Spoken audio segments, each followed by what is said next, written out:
ബഹുമാനപ്പെട്ട റസൂലുള്ളാഹി സ്വല്ലല്ലാഹു അലൈഹി വസല്ലമ തങ്ങളെ നമ്മളെക്കാൾ സ്നേഹിച്ചവരാണ് സഹാബാക്കൾ.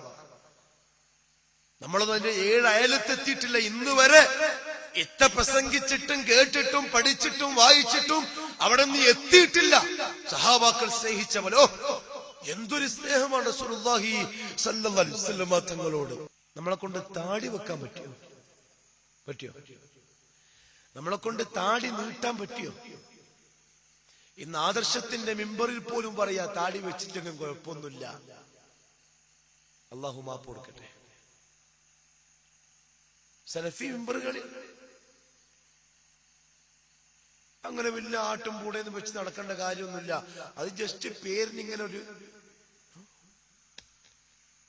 4 മദ്ഹബിന്റെ ഇമാമിങ്ങളും പറഞ്ഞു താടി വെക്കൽ ഫർദാണ്, സുന്നത്ത് എന്നല്ല, ഫർദാണ്, വടിക്കൽ ഹറാമാണ്. ഈ ഹറാമും ചെയ്ത് ജീവിക്കുന്ന ഒരു മനുഷ്യന്റെ കഥയൊന്ന് ആലോചിച്ച് നോക്കിയേ. ഒരു ഹബ്ബുർ റസൂൽ ഉണ്ടോ സമ്മതിക്കാൻ പറ്റുമോ? ഒരു റസൂൽ എന്നാൽ ഒരു തരിയെങ്കിലും സ്നേഹം ഉണ്ടെന്ന് പറയാൻ പറ്റുമോ? ഹറാം നിത്യമായി ചെയ്യുന്ന ഒരു മനുഷ്യൻ. ഞാൻ വേറൊരു കഥ പറയട്ടെ. താടി വടിക്കുന്ന ഒരാള് ഈ താടി റസൂലുള്ളാഹി തങ്ങളുടെ ആശയായ ഈ താടി കളയുന്നത്, വടിക്കുന്നത് എന്തിന്റെ അടിസ്ഥാനത്തിലാണ്? എന്താ അതിനെ കൊണ്ടുള്ള നേട്ടം? പുരുഷന്മാരെ സംബന്ധിച്ചിടത്തോളം ഗ്ലാമറാണ് അല്ലേ? വേറെന്താ? പൈസ കിട്ടോ? പൈസ പോലല്ലേ? ഇത്ര പൈസയാ താടി പഠിച്ചിട്ട് പോവാ. ബ്ലേഡിന് പൈസ കൂടി. സൗന്ദര്യമാണല്ലേ പ്രതീക്ഷിക്കുന്നത്. എന്ന് വെച്ചാൽ താടി നീണ്ടാൽ അതെന്താണ്? വൈരൂപ്യമാണ് അല്ലേ?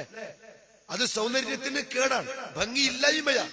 താടി വടിച്ചാൽ അത് ഭംഗിയാണ്. അങ്ങനെ വിശ്വസിക്കുന്നുവെങ്കിൽ തീർച്ച അത് ഖുർആനെതിരാണ്. അത് ഖുർആനെതിരാണ് ആ വിശ്വാസം. എന്തുകൊണ്ടാണ്? തീൻ മരത്തെ തന്നെയാണ്. ഞാൻ പറഞ്ഞല്ല, ഷെയ്ഖ് സാലിഹ് അൽ ഉസൈമീന്റെ ഫത്വ വായിച്ച കാണാം. തീൻ മരത്തെ തന്നെയാണ് സത്യം. വസ്സൈതൂൻ, സൈത്ത് തന്നെയാണ് സത്യം. വതൂരി സീനീൻ, സീന താഴ്വാരം തന്നെയാണ് സത്യം. വഹാദൽ ബലദിൽ അമീൻ, നിർഭയമായ ഈ നാട് തന്നെയാണ് സത്യം.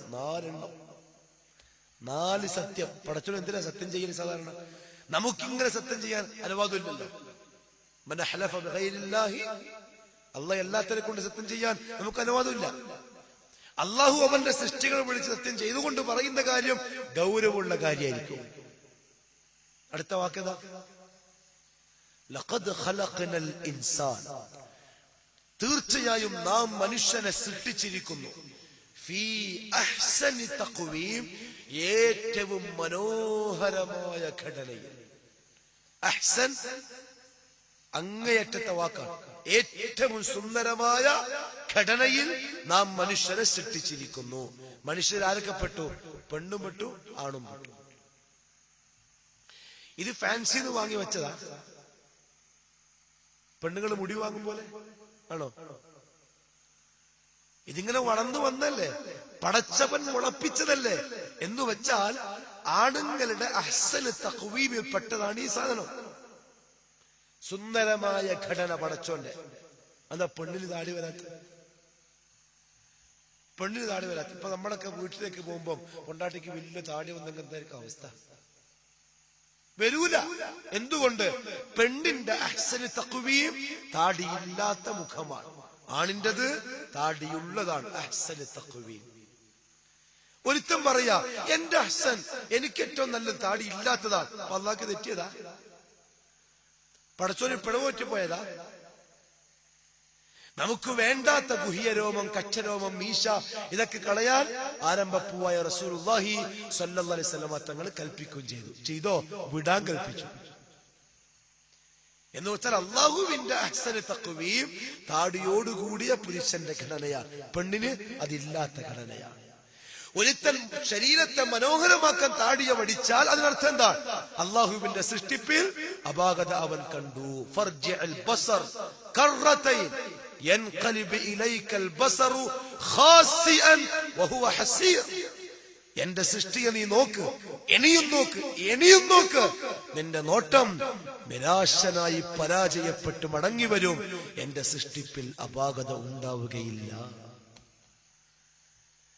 അള്ളാഹുവിന്റെ ഖുർആൻ ഷരീഫിന്റെ ആയത്തിനെതിരാണ് ചങ്ങാതിമാരെ ഭംഗിക്ക് വേണ്ടി താടി വടിക്കൽ. അതുകൊണ്ടാണ് മുഹമ്മദ് സല്ലല്ലാഹു അലൈഹി വസല്ലം കൽപ്പിച്ചത് ആണുങ്ങളോട് താടി നീട്ടീൻ, മീശ വെട്ടീൻ.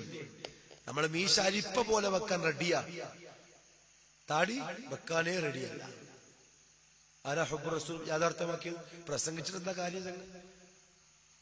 നബിദിനാഘോഷത്തിന് കൊടി പൊക്കിയിട്ട് എന്താ കാര്യം? റസൂൽ ആഗ്രഹിച്ച താടി മുഖത്തില്ലെങ്കിൽ പിന്നെന്താ ഹുബ്ബു റസൂലിന്റെ അർത്ഥം?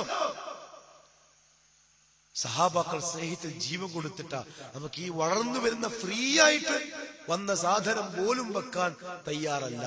പിന്നെന്തിന് നമ്മൾ ഹുബ്ബു റസൂൽ പറയുന്നു, പാടുന്നു, പ്രസംഗിക്കുന്നു?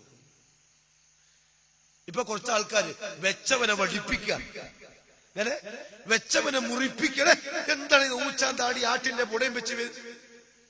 അല്ലാഹു കാക്കട്ടെ. തആവനു അലൽ ബിർരി വത്തഖ്വ വലാ തആവനു അലൽ ഇസ്മി വൽ ഉദ്വാൻ.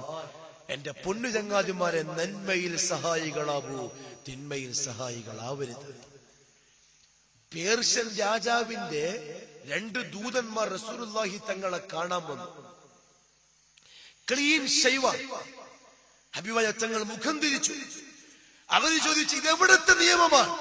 അയൽ രാജ്യത്തിന്റെ ദൂതന്മാര് വന്നപ്പോൾ മുഖം തിരിക്കുകയോ?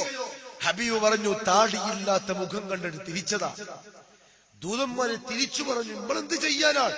ഇത് പേർഷ്യൻ രാജാവിന്റെ കൽപ്പനയാണ്. ഹബീബായ തങ്ങൾ നേരെ ഇരുന്നിട്ട് പറഞ്ഞു, എങ്കിൽ ഇത് എന്റെ റബ്ബിന്റെ കൽപ്പനയാണ്. ഇങ്ങനെ നിങ്ങൾ താടി വെക്കാത്തത് നിങ്ങളുടെ രാജാവിന്റെ കൽപ്പനയാണെങ്കിൽ താടി നീട്ടൽ എന്റെ റബ്ബിന്റെ കൽപ്പനയാണ്. മുഹമ്മദ് സല്ലല്ലാഹു അലൈഹി വസല്ലം. ഹുബ്ബുർ റസൂൽ ഉണ്ടോ? താടി കാണണം, നാവ് കണ്ടാ പോലെ നീണ്ടു വരണം. ഭാര്യമാർ അത് ആഗ്രഹിക്കുന്നവരാവണം. മംഗലാപുരത്തിന്റെ ഒരു ചങ്ങായി ഉണ്ടായിരുന്നു, താടി വെക്കണമെന്ന് ഭയങ്കര ആശ, ഓള് സമ്മതിക്കുന്നില്ല, ഭയങ്കര എതിർപ്പ്. മാഷാ അല്ലാഹ് നമ്മൾ ഗൾഫിലൊക്കെ പോയി വന്ന് നോക്കുമ്പോ ഇത്രയുണ്ട് താടി, ഇത്രയുണ്ട്. നമ്മളെക്കാൾ, ഞാൻ പറഞ്ഞു മാഷാ അല്ലാഹ് എന്നെക്കാളും വലുതായപ്പോലെ. അൽഹംദുലില്ലാഹ് ആ പെണ്ണ് പഠിച്ചു. ആ പെണ്ണവനെ പ്രോത്സാഹിപ്പിച്ചു താടി നീട്ടാൻ. ഇന്ന് അൽഹംദുലില്ലാഹ് നല്ല പ്യൂർ സലഫിയായിട്ട് അല്ലാഹു ഇസ്തിഖാമത്ത് കൊടുക്കട്ടെ. നമുക്കെല്ലാം അല്ലാഹു ചെയ്യുന്ന അമലിൽ ഇഖ്ലാസ് നൽകി അനുഗ്രഹിക്കുമാറാവട്ടെ.